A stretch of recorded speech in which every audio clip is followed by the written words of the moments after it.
Towson, Baltimore, and by the looks of things downtown, you would not know that, but in come the one-time world champion Kansas City Royals, the one-time, for a minute or two, or at least a week and a half, rival of the Orioles a few years ago. Times have changed for both of these organizations, and one thing has not changed, my long-time, endearing friendship with former Royals pitcher Jeff Montgomery, who now handles all things broadcast, pre- and post-game, and still very active as a member of the Royals family out in Kansas City, Missouri, as Earl Weaver once said. And first off, Monty, welcome to Baltimore. Welcome to last place, or as they call it around here, fifth place on Masson. Well, It's a mess what we have here, buddy. it's baseball. It's such a cyclical deal, and you got the ups, you got the downs. You just don't want to be down that long. And by the way, thanks for welcoming me in and providing this beautiful weather. It's great to have some nice weather to play baseball in. I know the season for the Royals, at least, very similar to the Orioles, where it seemed like every game played in the month of April with just brutal conditions of weather. So I really think that's had a lot to do with both these teams' poor start. Well, I mean, certainly that's been chalked up with the Orioles, but 8-26 stands on a life of its own. You played on some good teams. You played on some bad teams. When you're this bad, this early, and I know in Kansas City you had this affliction as a franchise for a couple of decades before it got better. We certainly had it here for a decade and a half.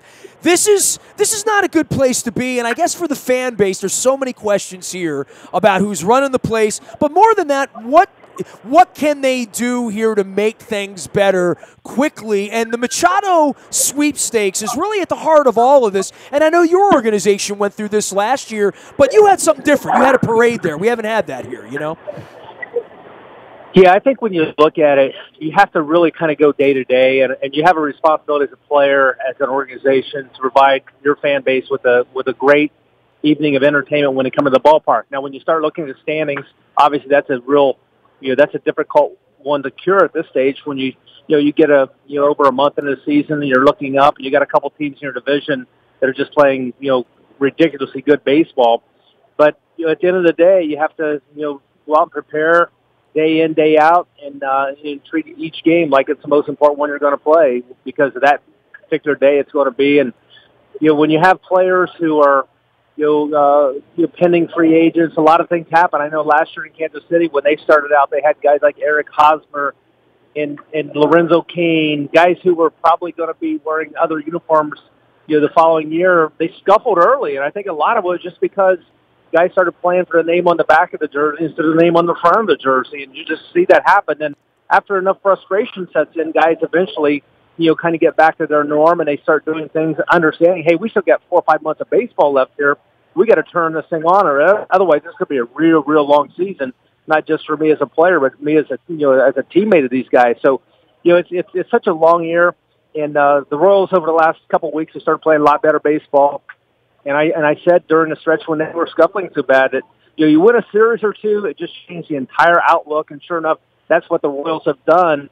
They've kind of turned things around, and winning some games here in the last couple of weeks to really give themselves something to at least come to the ballpark and have a little positive momentum and attitude going. One of my favorites, Jeff Montgomery, joining us here. You can follow him out on Twitter, and many do, at J_Montgomery21, out on Twitter as well, at the Fox Sports home that he is on the Royals broadcast. Man, things aren't much better on your end, right? And I guess the big picture for your organization was what you went through last year on the backside of winning. We all would love to know what it feels like after you win and breaking up the band and all of that. But it's been kind of hard times there, too. And I know as a former player rep yourself and very involved with the union and all that it stood for and being a striking player at one point in your life, this was a very crazy offseason, and I think even harder for guys like you to adjudicate because you lived through that collusion era and all that it stood for. I didn't like watching this offseason from the players' perspective. No doubt about it. It was a very interesting offseason, and I think what it really signals to me is the fact that you've got a small amount of teams in baseball that are trying to win. You've got a large amount of teams, probably 2/3 that are teams in baseball that are really trying to pare back payroll, find ways to develop their young players, and maybe not win or be contenders now, but really kind of playing for the future. So really on the third of the teams out there that are willing to make those investments in players and go out and feel like they're at a stage where they can be a very competitive and contending team. But those other teams, they're just not going to unload on the payroll and bring in guys that are going to maybe make a difference between being a fourth or fifth place team and being a second or third place team. They just know they don't have the horses to go all in right now, and they're just saying, on the sidelines, letting those young players get the reps and getting the innings and getting the opportunity to develop. So it's very interesting, and I know if I were playing in today's game, I'd be cognizant of the fact that, hey, the days of the 7, 8, 10-year contracts, those may be history. Teams are just saying now, hey, we're going to give the guys a lot of money because they're going to help us, but we can't do it for 10 years. We can do it for 5 years because these players are still going to be productive players in 5 years. But we know for sure, when they're 39 years old, they're not going to be the same as they were when they're 29 years old. So it's changed a lot. I just think it's something we're probably going to have to get used to. The aftermath of all of this is Chris Davis for our organization, who you're going to get a load of where he is in his career right now, and you've seen this from a confidence level many times. The Orioles owe him $130 million still. From this day forward, that's what they owe him. And he has one of those long Bonilla kind of deals where, they'll be paying him for 15 years after his career is over. Boy, the Royals haven't been stuck with a lot of that and haven't had that kind of money in the modern era. Are you shocked at how all of this worked out when the band broke up on your side of the fence? Because I'm sure from the conjecture standpoint as what Hosmer was going to get, what Moustakas was going to get, and what Kane was going to get, and where all these guys were going to land, the way that it landed, it has to be a little stunning to a lot of people around the organization, right? Yeah, no doubt about it. And a lot of people are very critical of the Royals for saying, hey, let's try to keep this band together for one more year. Let's see what we can do. And people forget that they were like a game or so out of the playoffs, going into the month of September last year. So they held their own. Unfortunately, they lost Salvador Perez, to me, one of the most irreplaceable players in the game, due to a abdominal injury last year. So as a result, they really faltered during the month of September. But they wanted to keep it together as long as they could. The guys were under club-friendly contracts. Nobody was under these long-term deals. They felt like they could make some trades and bring in some prospects. But they elected to try to win it out last year. It didn't happen. As a result, some of those guys signed as free agents. Now the Royals getting draft choices, compensation. So just a lot of different ways of going about it. But I don't think a club, especially in a small market like Kansas City is, can afford to have a Chris Davis type contract where they're hamstrung for years and years at a number when you have a guy that's not producing the way that he was producing when you gave him the deal. For your organization in this start and the rebuilding effort, and Jeff, man, we go back a long way, but certainly the last 7 or 8 years where you and I were always, along with McRae and anybody, Steve Stewart, anybody I talked to in Kansas City, these were two doormats that kind of came along all at the same time. You guys got to have that beautiful parade after beating us a couple of years ago, and now they're the doldrum part of this. The difference, though, everyone in your community bought in. Monty, I was in the airport over the weekend, and I saw Kansas City gear still being freely worn by your people out there in a way that was never there before. How much rope do they have there? I mean, are we going to see an empty Kansas City next year, the year after? I mean, you're going to be stunned by what you see here the next couple of days being in town at how empty this place is all over again. It's like the ALCS and playing the Yankees in October a few years ago. Like none of that mattered. I think in Kansas City you would probably have built up a whole lot more goodwill with blue uniforms and people still coming if you play at this kind of a pace the rest of the way. Well, here's the thing that happened in Kansas City. There was about, there were 29 years between postseasons. And the 85 series all the way to the 2014 series. The Royals didn't win in 14. They came back and won in 15. That in itself was something that it reinvigorated a fan base. Really a generation of fans were without postseason baseball. But the way they did it is they hired a general manager named Dayton Moore, and he laid out a plan for the fans. Said, this is a plan that's going to take us 7 or 8 years to accomplish what we want to do, but we have a plan. And the fans bought into it. They were patient. They loved seeing the young players come from the minor leagues. They loved seeing the players that they had signed over, at their Latin American academy. They loved all the things that they were doing, and then they eventually won. After they won, suddenly this fan base is now geared up for another rebuild. They're not looking at this as a disappointment right now. They're looking at this as an opportunity to see the exact blueprint in place that was so successful just 3 or 4 years back, and they know that with the plan and everything works out, they're going to have a chance to follow a contender in another 2 or 3 years. So that's how it's working in Kansas City. So I think they've bought themselves some credibility just as a result of the plan they had, and they executed it and it worked so well. Has the game sold its own credibility in places like Tampa and Kansas City and Pittsburgh and Baltimore and now Houston, where the little engines have sort of turned it around a little bit, that it hasn't been all Yankees and Red Sox? I know here we're about to go through another one of those phases, right, where they're both playing 700 ball and we're playing 200 ball, Monty. That's kind of hard to sell to the people here, and I think you're going to see that the next couple of days, that there is no credibility built up with this ownership, and there is no Dayton Moore. There is no trust, literally here with the ownership. We don't even know who's running the place here, which makes it bizarre. But the separation between the Red Sox and the Yankees in our world makes it much harder to buy into that Astros, Royals model all over again, especially when you're sitting on Chris Davis at $130 million and you sign Cobb for $53 million a week before the season starts. Yeah, there's no doubt about it. There has to be someone who's going to be, at the helm, someone who's making the decisions. You have to have strong ownership that's going to allow that general manager, to have the resources. And when he doesn't get the resources, there's a good reason why. It's because the ownership says, hey, we just can't afford to go this direction. We have to trust that our minor league guys can develop players. We can't be hamstrung by long-term deals that are going to really kind of bog us down for a whole decade. He is Jeff Montgomery. He does all things Royals and, of course, pitched at a pretty good clip as a member of the Royals bullpen back in the day. All of our WNST programming brought to you by our friends at the Modell Lyric. Want to remind everybody, William Shatner on the 16th. I got some special news on that as well. If you're a Trekkie out there, I'll be breaking a pretty cool story over the weekend. Modell-Lyric for all things, including rock and roll. Steely Dan playing a week of my 50th birthday on October 11th, as well as Kansas in November. I'm wearing my Baltimore Brigade hat. They get back to the Royal Farms Arena on the 25th of the month, taking on the Philadelphia Soul. That's Ron Jaworski's outfit. I will follow through on my promise and threat to bring Ron Jaworski to you at some point after the Preakness. We got the Preakness next week, and the Maryland Jockey Club. All the entries for Pimlico now on the front at WNST.net, as well as out in the morning newspaper, powered up by Planet Fitness and PlanetFitness.com. Jeff Montgomery, our guest here now. Monty, let's get to the Orioles side of this. I mean, you watch it from the other side of the fence here.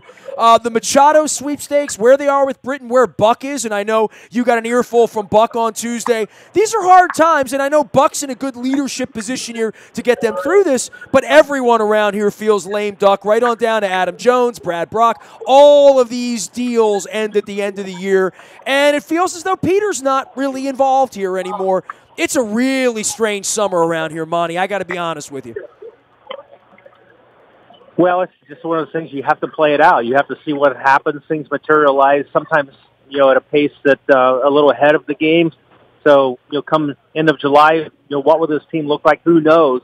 But I have a feeling that there's no one that has a crystal ball is going to be able to predict exactly how it all plays itself out. I just think that as poorly as the Orioles have played up to this point, I feel like they'll probably have a couple of streaks where they get hot, they play some good baseball, and suddenly people are focusing on, what can we do to win a series here against whoever's in town, or what can we do, to do something special maybe on any given night, and maybe find a way to, put the thoughts about dismantling your heroes, and talking about guys like Adam Jones, who's been such a great player here for the Orioles for so long, and the focus and the shift will go, to the game itself as opposed to what's going to happen, at some point down the road.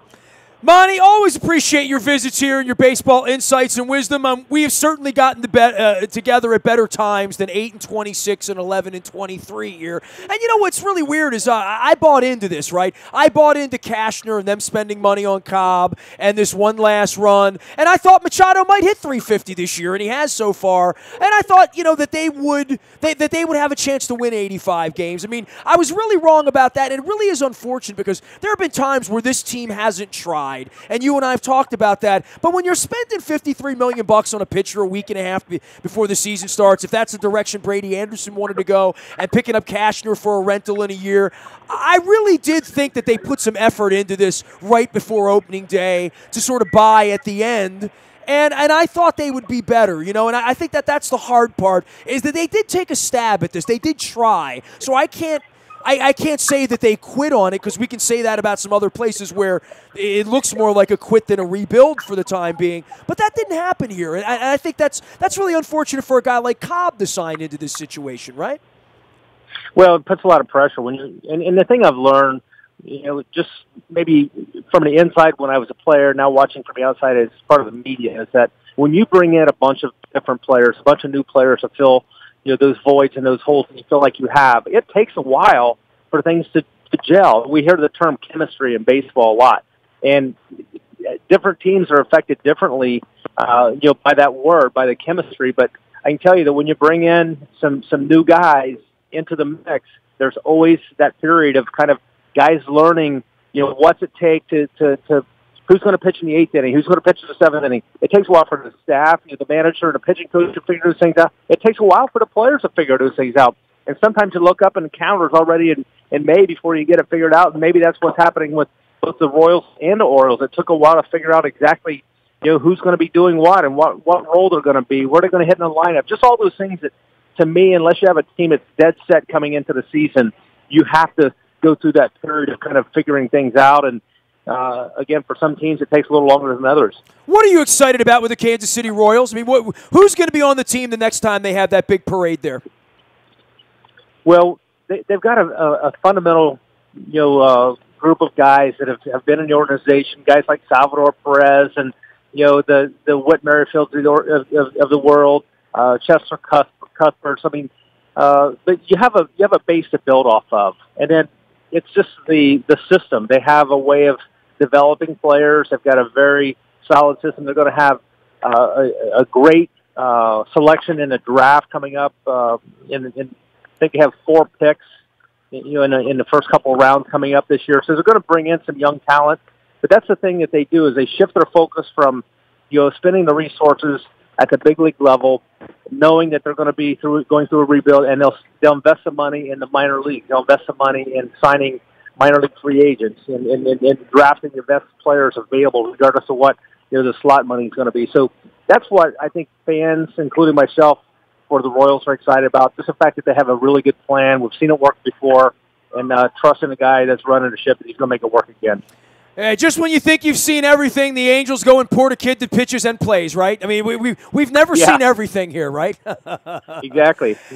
Jeff, always a pleasure, man. Take care of yourself. I hope to get to Kansas City for some barbecue. Hey, the Ravens play the Chiefs out there right before Christmas. Sounds like a good reason to go ice skating out there at Crown Plaza or something, okay?